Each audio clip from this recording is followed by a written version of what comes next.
Assalamu alaikum wa rahmatullahi wa barakatuh. Ukuthula kube kini nonke nomusa nezibusiso zika Allah zibe nani. Innal hamdalillah. Ngempela udumo lumfanele uAllah yena yedwa. Bafowethu, asilwi namuntu. Siveza nje amaqiniso njengoba enjalo. Yabona masenza kanje. Uthi uAllah batsheleni khona uma ngabe befika uAllah azobabuza ngathi. uAllah uthi batsheleni khona ngizobabuza ngani ukuthi angizange nginitshele yini izithunywa zami azizange zifike yini zizonitshela ukuthi ya bani Adam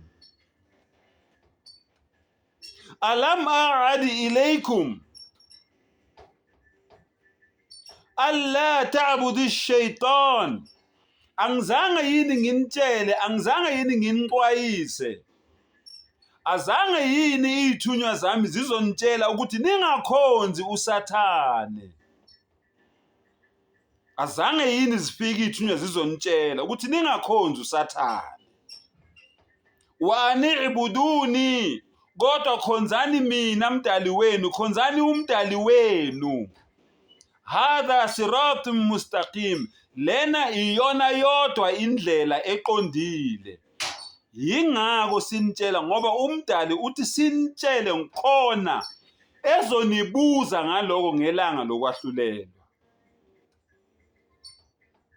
Vula amehlo mfowethu, vula amehlo dadewethu, thatha lento ayinabungozi, awubhadali ngisho isenti ukuthi nje la ilaha illallah Muhammadur Rasulullah, akekho noyedwa onelungelo lokukhonzwa ngaphandle kuka Allah, uMuhammad sallallahu alaihi wasallam isithunywa sakhe sokugcina. That's all. So ithathile lento, so usiphethe isikhiye sakho sokuvula isango lezulu. Is that too much to ask? Lalelake, la ngikhuluma manje ngokugqoka kwabantu besimame enkonzweni. Ngishilo ngathi konke sikwenzayo sikuthatha embhalweni. Ukugqoka kwabantu besimame abama Muslims noma abamakholwa kumele bagqoke kanjani? Asizenzeli. Hayi ukuthi sicindezela abantu besimame masithi abagqoke ngendlela abagqoka ngayo. Njengoba nisho nina, nithi amadoda ama-Muslims ama-oppressors ayacindezela, benzisa abafazi babo into abangayifuni. Bake bakutshela yini ukuthi abafuni ukugqoka kahle kanje?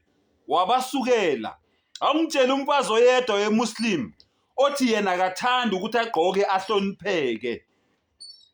Oyedwa, njengoba nithi nina siyabacindezela. Phela umuntu ocindezelwayo umuntu owenzisa into ngenkani. Oyedwa-ke nje othi njengoba ngigqoke kanje ngiyacindezelwa. Lalelake, Genesis 24 verse 64, noRibheka waphakamisa amehlo akhe esembonile u-Isaka wehla ekameleni. uRibheka umama kaJakobe noEsawu abakhohliwe. Wathi encekwini, ngubani le ndoda ehamba endle ukuzozihlangabeza na? Yathi inceku, yinkosi yami. Wayesethatha imvakazi yakhe wagubuzela. Uzwile? Straightforward. Besuthi wena uzwanga. Wathatha ini? Imvakazi yakhe. Wenzani? Wagubuzela, wazivala, wagqoka kahle, wagqoka wazihlonipha. Ngoba ehlonipha ini? Ehlonipha umuntu wesilisa. Bese uyakwabaseKorinte bokuqala isahluko 11 iverse 5 no6. Lalela. Kepha yilowo nalowo wesifazane osuke ekhuleka nokuba eprofetha ikhanda lakhe lingagutshuzelwe uhlazisa ikhanda lakhe ngokuba lokho kukunye nokuthi uphucile. Wena ohamba ungathwele lutho ekhanda ungavalanga inwele zakho ufana nokuthi ugunda ichiskop. 6 ngokuba uma owesifazane engagubuzele akagundwe. Uma kuyihlazo kowesifazane ukuba agundwe noma aphuce akagubuzele. Nizwile? Akusho mina, ifunde nawe. I-Islam ke leyo bafowethu. Asizenzeli thina, konke sikwenzayo sikuthatha embhalweni. Ngiyabonga. Nkosi yami sinibusise.